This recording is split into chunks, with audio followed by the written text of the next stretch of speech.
Mike Lennard. Bill's been on this project for about a year and a half. His original project at Aspen Highlands, the Ale House, he had reached out to me about that. Get to start this with him here now. It's been a lot of fun.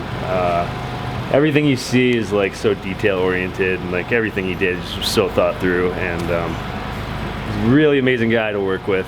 He's just everything about him, nothing but good things to say. The menu's really fun.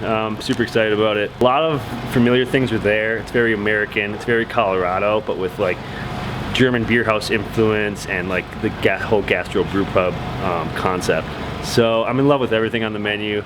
Trying to keep it a secret. What's one secret you can give out?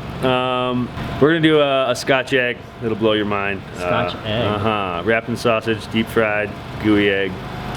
It's gonna be very delicious. Be a fun calamari appetizer. The entrees are a lot of fun. Nice big portions, beautiful salads. There'll be a lot of things, something for everybody on there, I think. A lot of healthy options, and as well as like your classic beer fondue, gut rot kind of stuff. So. What do you think about Basalt? It's very up and coming. Like when I moved to this valley, like none of this was here, and it's so neat to like spend time down here this time of year and not be in like the dead mountain town, and kind of just see all this action going on, this buzzing community. It's really, really cool. There's people everywhere, stuff going on. This whole building's brand new, so like there's a restaurant on the other corner. There's like retail space everywhere, and a lot going on. In the final stages, everything's so important, all the little details, you know, just dotting the I's, crossing the T's, letting everything kind of fall into place and trying to be patient with it, not rushing this project because it's so special and it's gonna be iconic in this valley. We wanna do everything right and make sure we're off to just an amazing, hit the ground running start and make people say, wow, when they come in here. These guys really did it right. Especially with the time frame when we're opening, sort of off season for around here. So all those people are gonna flock here and wanna see this place up and down valley. We're in a central location where it'll be sought after, I think. And there's gonna be something for everybody. Families, kids, beer connoisseurs, foodies, you name it. Working on. I expected an older gentleman. Yeah. I don't know. How old are you? 32. Yeah, no, we were just kind of in the right place at the right time, built a successful business, made it worth something. But I live across the street in Elgin Bell. It's kind of, the Mid-Valley is a little bit more my style. I met with the developers, Tim Belinsky, over here for the Wills Town Center. I had kind of been discussing selling my half of the ale house at that point, and I met with the developers. This was a project I really wanted to do, so I kind of finalized the sale of my business specifically to recapitalize it into this project. So I've been working on this for like a year and a half. I don't have any investors, don't have any business partners. I have a lot of debt, at this point, but that's kind of the trade-off. So willing to shoulder that in exchange for not having any business partners, any investors. So kind of how I like it to be. And it makes decision making with the construction a lot easier, not having a business partner, not having to get a second opinion on every little thing. Ale House, we did a pretty extensive renovation, but it was just the front of the house. The building was already built, obviously, so we, the owner there kind of gutted the entire inside of what used to be, ZG Grill and some other restaurants prior to and after that. So we got to build the front of the house exactly the way we wanted it, which was pretty cool. All the interior design, getting to put your own creative touch, I guess, on every little thing, but this is a whole different animal. A year and a half ago, this was like a hole in the ground.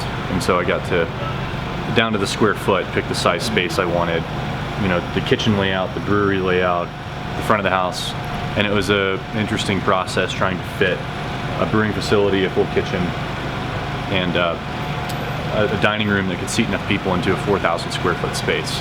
So that's kind of with the brewery, why we went vertical with it. We have stacked tanks. We're utilizing a platform on top of our refrigeration, kind of going tall wherever we can to fit, a pretty decent sized little brewing operation into like a 550 square foot footprint. So, and we have a kitchen. Everything's kind of built to be, to maximize space and efficiency. This is my favorite part of the whole process, is getting to design, pick things out, see things come together, kind of have a vision and see it all the way through to the end. So, You're a young guy. How did you get the maturity? Yeah, that's a good question. I don't know. Maybe I'm just lucky. I guess, you know, like I wasn't mature when I first opened the pizza company, so kind of getting thrown into the ringer, having some tough times financially up front, you know, kind of, you know, but we survived, and so learning some valuable lessons early on. And then the ale house was nice because that was a much bigger operation, a lot higher volume, bigger sales numbers, and so a bigger staff, and so that gave me quite a bit more experience dealing with a bigger restaurant operation. And so I feel pretty well equipped coming into this one. Some risks along the way financially, and that was kind of with the pizza company. It was, you know, scrape together every penny I could get, bank loans, family money, and the pizza company, like I said, kind of being in the right place at the right time, and then getting a chance to move into the slope side and open the ale house. And that was where we really, you know, created a business that was worth something. And then sold my half of that, and then, like I said, kind of leveraged myself, borrowed money from every bank that would lend it to me to get to where we're at today. And so, you know, it's a little stressful, kind of getting open, knowing that we have to have big numbers to stay afloat. But I'm confident in the space and the concept. And the food that Mike's going to make, people are going to love it. Yeah, it's going to be, you know, a special place in the valley. I think that's kind of our goal. I really believe that we have a chance to be kind of an iconic establishment in the Roaring Fork Valley. You know, probably not like statewide, but I don't have plans to grow the business beyond this location. So I really just kind of care about focusing on making it great for the people around here in the valley. You know, living across the street, being in the area, seeing how well the other restaurants are doing. El Carita and Smoke, they're packed all the time, and so there certainly is a demand for good food. You know, people want to come and eat out, and I think the Mid Valley is kind of I guess ripe for new restaurants. You know, I can't believe someone else didn't beat me to it. You know, for me it was kind of a no-brainer what concept to throw in here. Everybody loves beer, everybody loves great food. Put it in a great location, and we have a winner. I think, you know, time will tell, but I'm a believer in what we got going on here for sure. Cool. Awesome.